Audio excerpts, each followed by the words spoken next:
Les fortes pluies ont encore fait des victimes. On compte déjà plusieurs morts.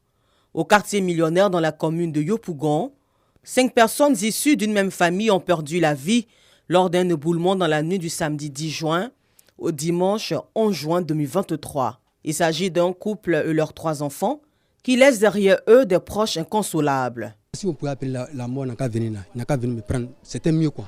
Ben, ma fille, elle aime trop. Et puis elle me recette trop. Mais aussi elle laissait au moins son enfant, un petit, non bébé, mais si elle laissait bébé au moins là, ça allait me plaire. Mais et tous sont partis ensemble comme ça. Mais actuellement, oui, si là, je ne sais pas comment faire. Si la mort pouvait venir, il n'a qu'à venir, moi me prendre en même temps, c'est mieux.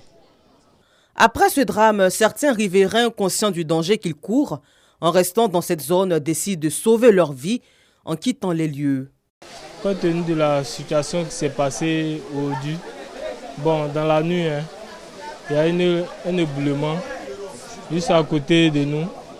Et même derrière moi, ma maison aussi, il y a la terre aussi qui est descendue avant-hier, qui est descendue encore hier pendant qu'on était en train de retirer même le corps dans la boue.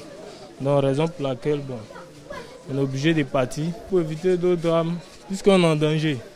Depuis, leurs nuits sont synonymes de cauchemar. Peur, angoisse et tristesse sont les mieux partagées en ces temps pluvieux. Moi-même, je ne pensais même pas que ça allait arriver comme ça. Moi-même, j'avais pensé me quitter là. Et je suis sorti nu. Il n'y avait pas porté habit même. Ils ont venu les 2 h du matin. Au quartier Mosikro, dans la commune d'Atekoubé, les populations ne sont pas mieux loties. Cette famille n'a pas fermé les yeux toute cette nuit du 10 juin. Elle devait débarrasser la maison de l'eau qui l'avait envahie, comme ici à Port-Boué, où les inondations ont causé plusieurs dégâts matériels.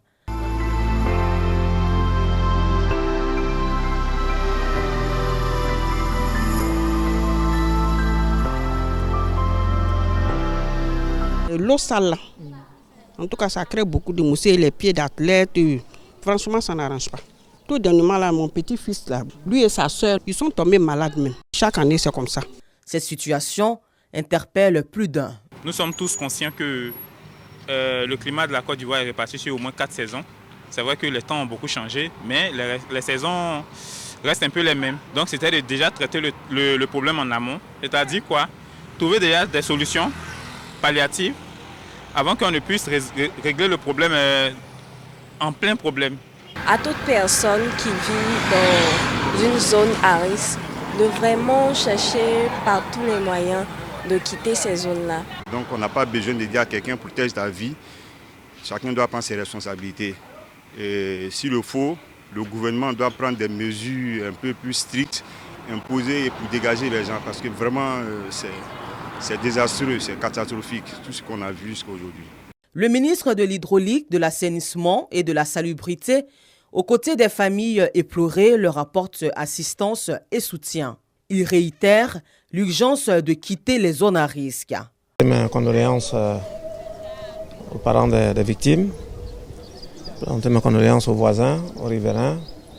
Nous avons fait beaucoup de sensibilisation.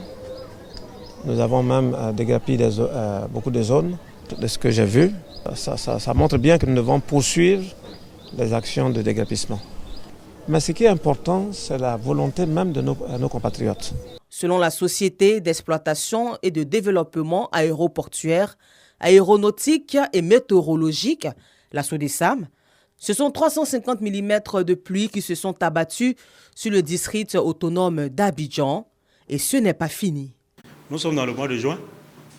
Et pour le sud du pays, le mois de juin, c'est le mois où nous avons donc le pic en termes de quantité de pluie.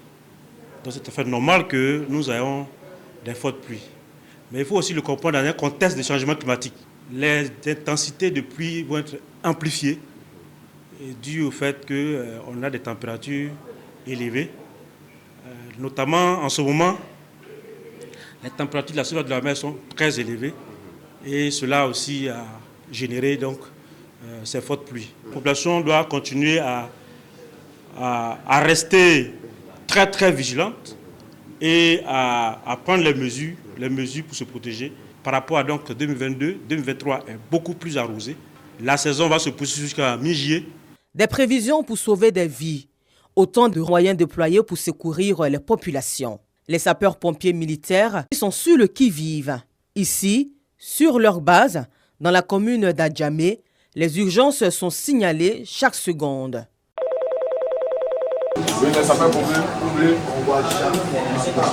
Allô?